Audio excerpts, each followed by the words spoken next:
Hello, my name is Rebecca Davis, and I'm the founder and executive director of MindLeaps, and I'm thrilled today to be hosting Moments with MindLeaps with Robert Ross. For those of you who don't know Robert, or more fondly Robbie, you are going to be so impressed by this young man and everything he has to share with us today, and he's already joining Robert Ross to Moments with MindLeaps today. And I've known Robbie. Hi. Hello. Can you hear me okay? Yeah, you sound great and you look great. Oh, Rebecca, thank you. Thank you for having me. You look fabulous yourself. Oh, thank you. You should have seen me 5 minutes ago. Robert, I was just introducing you to our guests. So I will say Robert for the last time. From now on, it will be Robbie. Thank you. Robbie Ross is a longtime good friend of MindLeaps and myself. Such a long established career for such a young man. Just starting off that career with a Harvard degree in passing, and then moving on to work with Purpose, which is just a fantastic, interesting organization, going on to work with some of the most impressive social change agents around the world, like Carl Wilkins and World Outside My Shoes. Also doing important work with Epic on the US-Mexico border, and also outreach work in Uganda with former child soldiers. So there's so many things that we can talk about that we better get started. Thank you so much for being here. Thank you so much for having me, and hello to my mom and dad who figured out how to use Instagram long enough to be here with us. I'm really proud of you and delighted to see you. And Bashir, hi.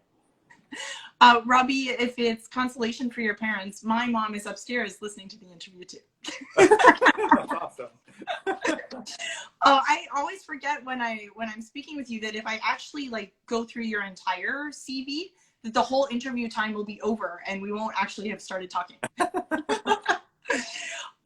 And that is actually one of the first things that I would love to hear you think out loud about with us today is your interest in social justice, how this came about, because your background is in a lot of different areas of the social justice world. Even now we've listed like 4 or 5 different things. I wonder kind of how that passion and that connection got started inside you. Yeah, well, the good news here, and thank you again to MindLeaps and Rebecca for hosting today. I'm flattered. This is my first Instagram Live, and I've never been a celebrity, but I'm feeling pretty good about it, I must say. So thank you for being on that journey with me. What I would offer is my impetus for getting into social justice was quite similar to the reasons I got involved in the arts too, and I suspect we can talk about the intersection of those two things. I was born on Long Island in New York State, where my parents are both from, but we moved to New Hampshire when I was very young, think 1 year old. My mom will correct that in the chat if that's inaccurate. And for a couple of reasons, the relatively small rural town we moved to, where my parents still are, it's called Rochester, New Hampshire. There were different reasons that I felt like an outsider for a while throughout the course of my life growing up there. I was one of the only Jews in a public school of 1,200 students, my high school. Very, very few other Jews. There was no synagogue in my town. I didn't grow up very close to my own religion, but still identify ethnically with that. And my mom just said I was 2.3 years old when we moved there. Thank you for the specificity. So I was Jewish. I also wasn't comfortable with this part of my identity for a good chunk of the time I was growing up there, but I am gay. And I didn't have a lot of openly queer role models for me that I felt I could relate to in the communities in which I was growing up. And so for a variety of reasons, I felt like I was on the outside, and I knew what it felt like to be othered by tiny little comments people can make, not even realizing they were doing it. Now I think there's language around this called microaggressions by some, which is referencing something seemingly innocent, but with implications that felt very real for me and my lived experience and made me feel somewhat less than, whether it's calling something gay in a derogatory manner, whether it's talking about the Christmas holiday in some way, depending on the type of context in which it was brought up, where everyone had those experiences to share and I didn't feel like there was space for me. Whatever the case, it inspired me to think and look for who else in the room, whether that's the literal room or in general the digital space, feels othered and like they don't belong in that setting. And that was a pretty clear pathway to social justice. But the arts, I had a similar draw there in which, I mean, the community of artists that would form, whether it's theater or my a cappella group in college or choir in high school, or it's swing danced a little bit, which won't be happening here no matter what you say, Rebecca, but maybe some other time. It felt like a place I belonged, and it felt like a group of people who were prepared to connect with one another despite whatever backgrounds they came from, or maybe because of whatever backgrounds they came from. It made us stronger, it made the performances stronger and the community stronger. And so similar pathway, but like the feeling of otherness was part of both. Oh my gosh. Well, I mean, I think I learned more about you in the last 30 seconds than I might have in the last 5 years.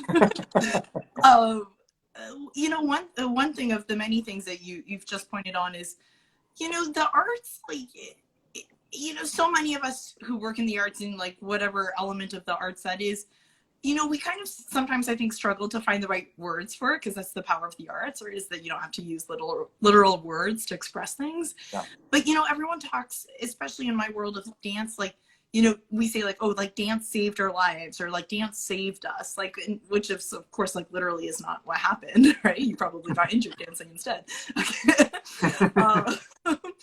But the idea that you're talking about is like, there's a space that's created, like a virtual space or an emotional space or a cultural space or a physical space that the arts builds for people, where you feel this acceptance in a way that somehow like our regular world just seems to always be like evaluating or denoting or marking. But this safety, like that element of safety is somehow so strong in the arts. And it's so interesting how you picked that out as part of like the path of understanding, or, you know, finding yourself in this otherness. You know, Totally. Speak a little bit more, if you would, Robbie, about, you know, today when you look at community building and the role of the arts, either your personal experiences that you've referenced or in other organizations, like, where do you see that kind of going from the next step beyond like knowing that that's like what gives you confidence and a sense of purpose and identity, but then actually becoming like something tangible to the outside world? Yeah, well, let me see if I answer that question or just ramble in a bunch of different directions, and you can corral me back if so. I feel like the arts, I had someone interviewing me for college who said, if you needed to choose between doing social impact focused work, community service, whatever that looks like for you at that point in your trajectory, or continuing to engage in the arts, which would you choose? And I was really annoyed by that question, because I think that's a totally false binary. I don't think it's mutually exclusive. I don't think you need to choose either or. And more than that, I think that they can be mutually reinforcing. There are ways in which art, in particular art, unlocks different types of social justice accessibility, because of the way it helps cut through narratives that have been reinforced for so long, for so many you know, centuries, decades. And so I think a lot of the work that I do now, connected to my current job and the past couple of ones I had, is related to progressive political organizing in some way. And so it's about trying to fight for a more just, open, equitable world and community. In many cases, my work is US focused these days, but I have strong ties to East Africa in particular from some past work, which we may discuss along the way. In any case, the thing about effective organizing is it's about storytelling. It's about connecting with people in authentic ways. And that's what art is when done right too. You know, art is about finding ways to connect with unexpected audiences and to help share narratives that aren't being heard, to amplify voices that aren't otherwise getting access to that. And there's so much continuity between those two pieces. I have some examples I'd be happy to talk through, but we can come to those later, Rebecca, whenever you like. No, jump into one of them, because then I also have one. Yeah, okay, awesome. So I've done some work with, in the US, the domestic immigration crisis. And for those who are not based in the US, who are not following, I would say the shortest way of describing this is the way the United States treats asylum seekers, people who are fleeing from various crises around the world, particularly those coming from Latin America, given the way our border is shaped geographically, is really absolutely terrible. It's not at all aligned with values of acceptance or togetherness, and the sorts of ways in which we know having diversity in our communities, including those who are coming in as immigrants, can help us each build stronger and better, no matter what it is we're trying to achieve. And so, more to the point, what happens when asylum seekers come is we throw them into detention centers, and as they're waiting for the word from on high as to whether or not they'll be able to stay in the country or not, we don't need to treat these people like criminals. They're not criminals yet by international law, but we choose to treat them as such. And so there have been some really interesting art interventions to try to shed light on how absurd it is, and frankly anti-American it is, to be behaving in the ways we are on the border. And so I was in West Texas on the border of Mexico in a city called El Paso. And El Paso is interesting in that I forget exactly what it's called. It's not the Twin Cities. Those are in Minnesota. But there's a reference point. There's a reference point to El Paso and Juarez, which is on the Mexican side of the border. And historically, there's a very strong economy and ties between those two regions. People would cross daily to sell their wares or for their business or because they have loved ones. On the other side of the border, it was quite fluid. That has become increasingly difficult over the last 5 to 6 years and before, frankly, for a variety of political reasons. And so there was this incredible installation called Border Tuners, I believe, wherein there were these massive, border tuners, this massive set of lights set up on both sides of the border, that when a participant on either side would shine the light at each other, it would open an audio channel so that you could communicate with the person on the other side. So cool. Yeah, the technology was developed in order to make that possible. And so now you're talking with someone who's not just someone random, it's someone literally standing at the other side of this light arc you've created. And then to the side of that, there was another little device that was structured so that when you put your hands on it, it would register your heartbeat. And that was communicated so that you could hear the heartbeat of someone on the other side. And there was all of this, interactivity using technology, but importantly using art to draw attention to the fact that it's ludicrous the way we're trying to structure things in the way we have. And there are all sorts of political reasons we could talk about in a different Instagram live as to like why that is the way it is. But it really stayed with me as this example of how art can be used to shed light, literally in this case, on some of these issues in a way that otherwise might not attract the attention of the media or people across the globe. This is a fascinating example, and we'll add a link to it so people can look it up. But like this, I mean, we can tell by listening to how you share your own experience of describing this. And one of the things that you see with the arts is this idea of storytelling. Because I think, especially for people who maybe have not traveled to see some of these situations, environments, met these people, really been integrated in different communities, it kind of seems like, oh gosh, like it's far away, right? Or at least like that's what we verbally say, which I'm sure means a lot more than that. But verbally we're like, oh, it's far away, it's not home, right?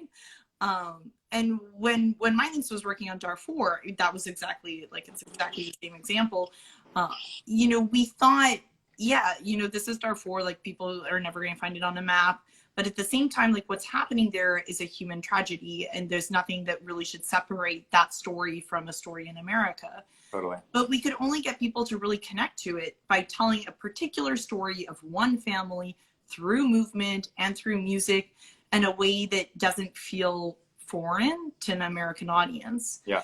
And then once that story is told, even if it's in an abstract emotional way, like the same as how this, musical audio border is created, then there's something that then triggers the academic element behind it. Like, oh, wow, this really is something I should read about. This is something that has statistics behind it. There is some sort of money flow that's happening here. There are government policies around it. Mm-hmm. And then it can trigger the systems change that is actually the thing that causes the change. Totally. So I really think this idea of the storytelling of the arts is really an important piece of how it goes all the way up to the social action level. Absolutely. Agreed. Yeah, I mean, we can't talk about storytellers without talking about our number one storyteller, Carl Wilkins, Absolutely. who he said to me once, although he said it to me many times since then, and since then I've started to understand what he meant is, like once you tell the story, then like the information lives on. It doesn't become like history in a textbook. Right? The story is the thing that pushes actually the whole concept forward. Mm-hmm. Tell me a little bit about either your work with Carl Wilkins now or some of the other storytelling work with Purpose and all of these other amazing organizations that you're attached to that really kind of then makes the jump from the arts to the social action part. Yeah, let's talk about our friend Carl, shall we? So was that too much of a leading question? Just enough of one, actually, and I'm so willing to follow you there. Yeah, so for those who don't know Carl Wilkins, which may be many, depending on your entry point into this conversation, Carl Wilkins was the only American citizen to stay in Kigali, which is the capital of Rwanda, during the 1994 genocide against the Tutsi. There actually was at least one other American that we know of, a Catholic. Yeah. Indeed, yeah, Catholic nun, not based in the capital city. Yeah, it's important to say because sometimes Carl's framed as the only American in the whole country. True. Not the case, but close to. Okay, and so he was there doing humanitarian aid and development work for several years, actually, prior to 1994. He was there at the time with his family, and he ended up choosing, when it became clear that the genocide was breaking out, there was incredible violence all around him, he chose, alongside his amazing wife, Teresa, for her and the kids and his parents who were visiting to leave the country and for Carl to stay behind. And the reason he stayed behind is it was several-fold, but one of the reasons is because the folks who worked in his house, their ethnicity cards that they'd been issued said Tutsi on it, which meant they were in incredible grave danger were he to leave, because he, as an international, as a white person, which we can talk about the way racial dynamics play out within the context of international spaces, but for a variety of reasons, his presence carried some security for the people that he had come to know as part of his family. And he had also been working with a set of orphans, which I think I have the figure 300 in my head, at a local orphanage called the Gasimba Orphanage. He'd been working with them. They were also of mixed ethnicities within that, and there was reason to believe they would be in danger too. So he signed a little paper to the US government and said, I'm not leaving. I'm staying here instead. I'm no longer your responsibility. He stayed, and very arguably, and I think fairly objectively, his presence and the decisions he made over the course of the time he stayed there, those 3 months in Rwanda, used his privilege to help protect the people in need of protection in those communities I referenced earlier. And so now what Carl does is use those experiences of his own and amplifies the experiences of Rwandans alongside whom he was on the ground during this period and after, to tell the story of not only what happened then and what it means to take action in times of crisis, but very importantly, and more to the point of this question, what happened after that? Yeah. Where did Rwanda go? What did it look like to reconstruct after the entire infrastructure was devastated? There was nothing. Government buildings were gone. They had to start from scratch in a lot of ways, but they did. And they've come a long way since 1994. An incredible amount of progress has been made by any number of the metrics. I think you may know this better than I, Rebecca. I think their parliament now has more female members than any other comparable governmental body across the world, like in any country. That's the last 100% true. That. Yes. Just as one metric of many of the ways in which we could see how society is progressing. But in any case, he uses those stories in order to engender principles of respect, empathy, and inclusion within primarily classrooms, educators, a lot of which are in the US, but also internationally as well. And in telling the stories of how people have forgiven one another, in many cases their neighbors who themselves were perpetrators of terrible crimes against people they love very much, there's been this tremendous opportunity to link what otherwise could just be a terrible atrocity that happened with reason for hope and optimism. And it's through the art of storytelling that we get there. you know? Oh my gosh. Yeah. It's so true that those stories then like build the path to the future instead of just contributing to more trauma, and repeating what's already documented. Yeah. Totally. Robbie, one of the recent conversations we've had that, I find myself like replaying it in my mind a lot in these last few weeks. MindLeaps itself is really looking at DEI, diversity, equity, and inclusion in different ways. I mean, certainly with the work that we do, it's always been a thread, but now we want to think about, instead of this being a thread, how can this be like a guiding light for the organization? Mm-hmm. And seeking out people like you who in my mind are experts on this issue, not only from what you've studied on it, what you're doing with actual practice and theory on it right now, but also being a member of the queer community yourself, and having that context to help others, like going back to the idea of others, think about this vocabulary, this language, these practices in a really genuine way, instead of kind of like, oh, we had to do this for XYZ kind of way. And you've given me like a lot of things that I think that MindLeaps can wrap into our work and infuse in a much better way than we do right now. Maybe you could expand a little bit more on how you see DEI, what you think the significance of this is. I mean, I don't want you to share all the secrets that you've shared with me, but maybe a few of them we could share. I'm sharing them all. I've got one for everyone. Okay, we're going deep. That just means I need to buy you dinner again soon. I'm not gonna say no. Okay. Ice cream will be my treat after. Picking out my flavor now. I think.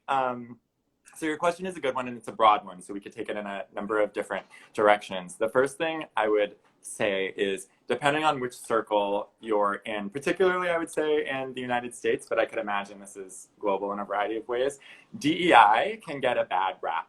So like, politically speaking, people can think like that's such a throwaway thing. It's so touchy-feely.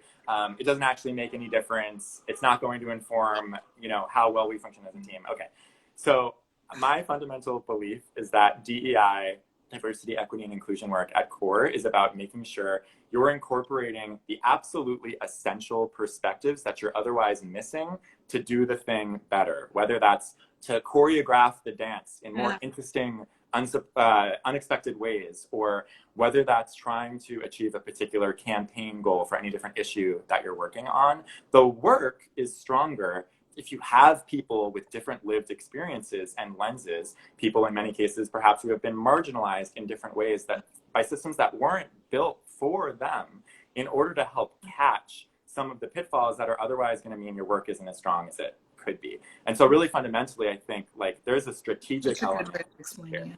Yeah, it's an imperative. I also think that at core, it's about communicating more effectively. So much of what DEI is trying to do is remove the barriers that are keeping people from participating fully enough. So I mentioned earlier microaggressions, which sometimes people hear that they roll their eyes.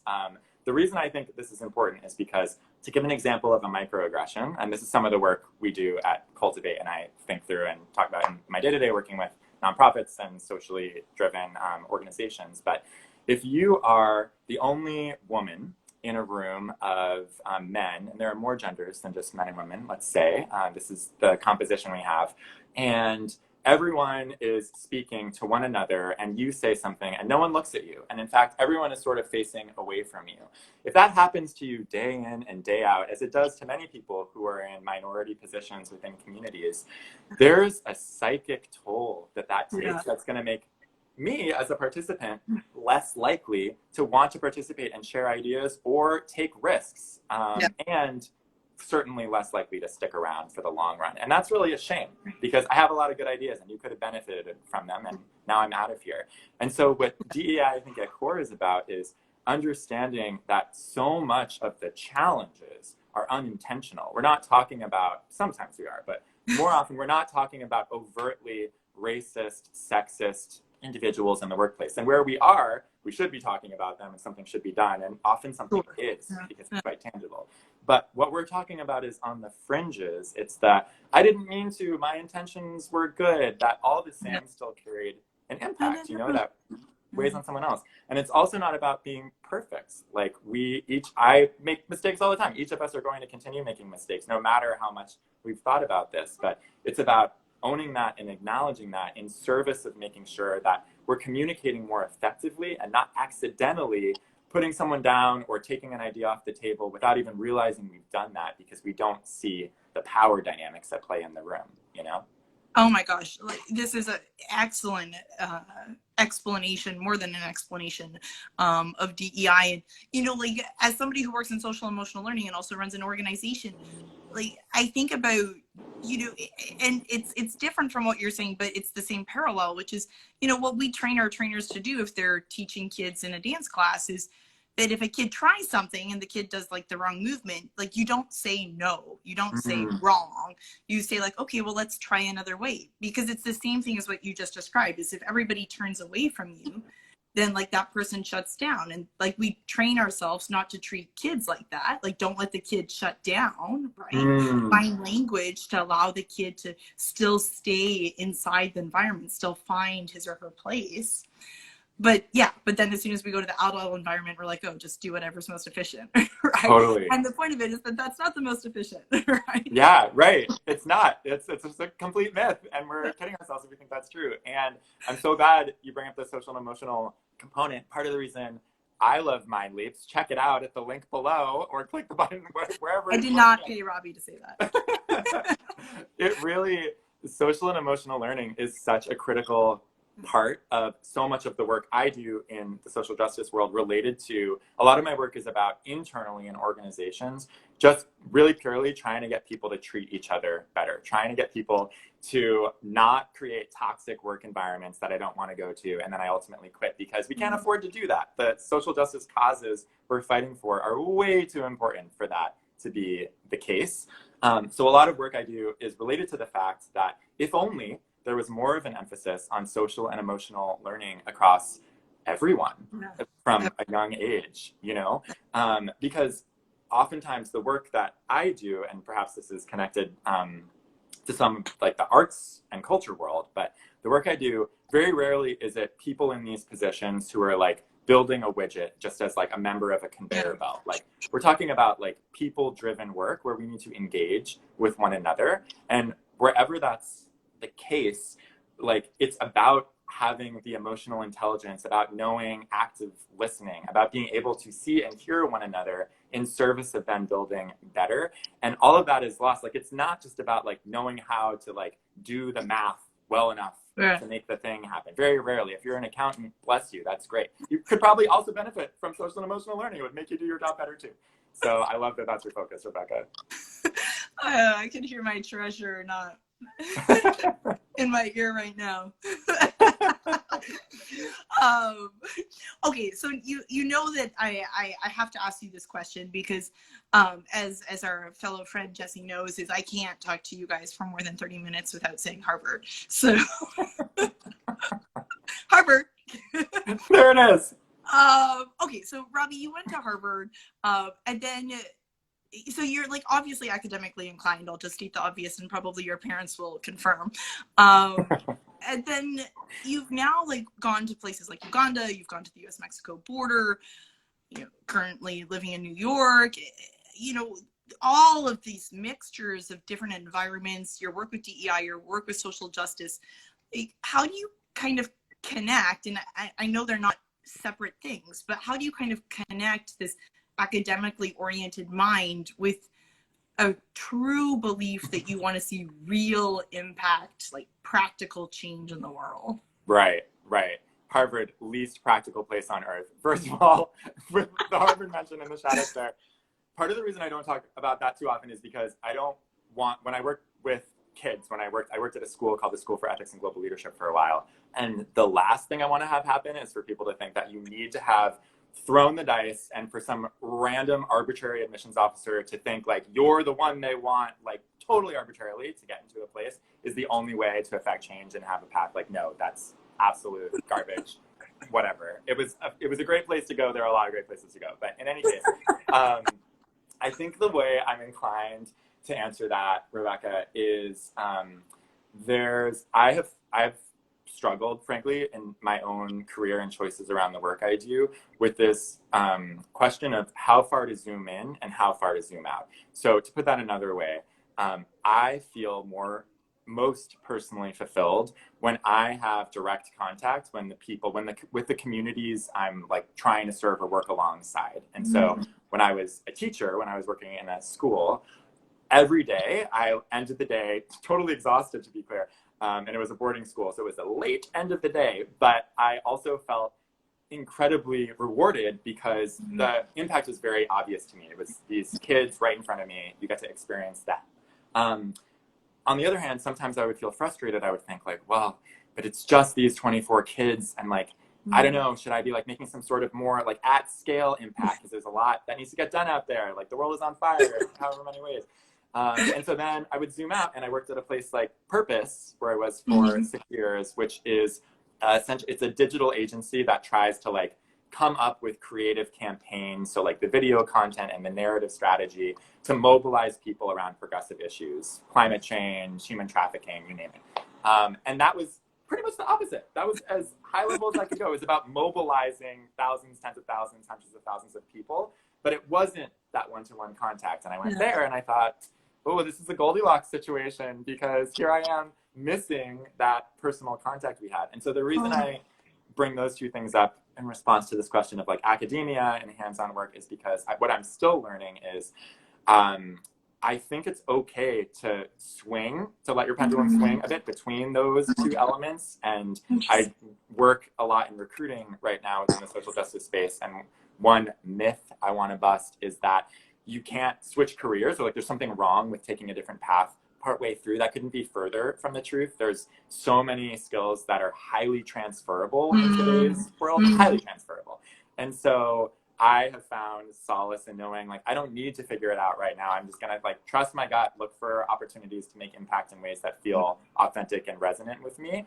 And then if I end up feeling jaded or upset or I want more personal contact, then great, I'll switch a job and go do that. And I would offer, you don't need to have the answer to that, and it's okay to zoom in and zoom out or switch between one and the other as you figure out where you're most called to. Because we need people on both sides of that for sure. Yeah, it's such a kind of a healthy response. And also like, swinging the pendulum makes you more effective in both of those environments, right? Totally. So there's like something also that's gained there. It's not like this like schizophrenic career path. Yeah, right. The fact that you just called it a healthy response makes me want to shout out my therapist. Thank you so much, Rachel, for your work. Rachel, you may have more clients coming your way. Okay, so I know that we're already over time, and I promised that we would end on time, but you did bring up transferable skills. And as far as I know, one of the most transferable skills is a cappella singing. Oh, fancy that. Wow. Might that be something that happens to be or ready to spring into the Instagram screen right now? I'm so glad you asked, Rebecca. So at Harvard, I was part of an a cappella group called the Harvard Radcliffe Veritones, Veritones. I would not encourage you to YouTube them because there are some things that need to remain buried on the internet, despite my saying that just now. But yeah, what an opportunity to take the stage with some a cappella talent. And I actually have a roommate here in New York City. His name is Juan Guerrero. He's going to first hit an F sharp on our keyboard before he walks into the frame, just to make sure that we're on the right page. And then I hope you warned him that we're not paying. That we're not paying. Yeah, no. His contract doesn't require that. We're cool. Would you come into the frame? This is Juan Guerrero. Oh, hello. Juan Guerrero, so nice to meet you. Okay. This is our lucky day. Thank you so much for doing this for us in the MindLeaps crowd. We've never sung this a cappella. We've also never sung into my phone for like an Instagram live. So I don't know what the audio sounds like over there, but we're going to find out, aren't we? Thank you so much. Okay, here we go. Thank you. This is called If I Ain't Got You. It's by Alicia Keys, and we're just gonna do one little piece of it. Some people live for the fortune. Some people live just for the fame. Some people live for the power, yeah. Some people live just to play the game. Some people think that the physical things define what's within.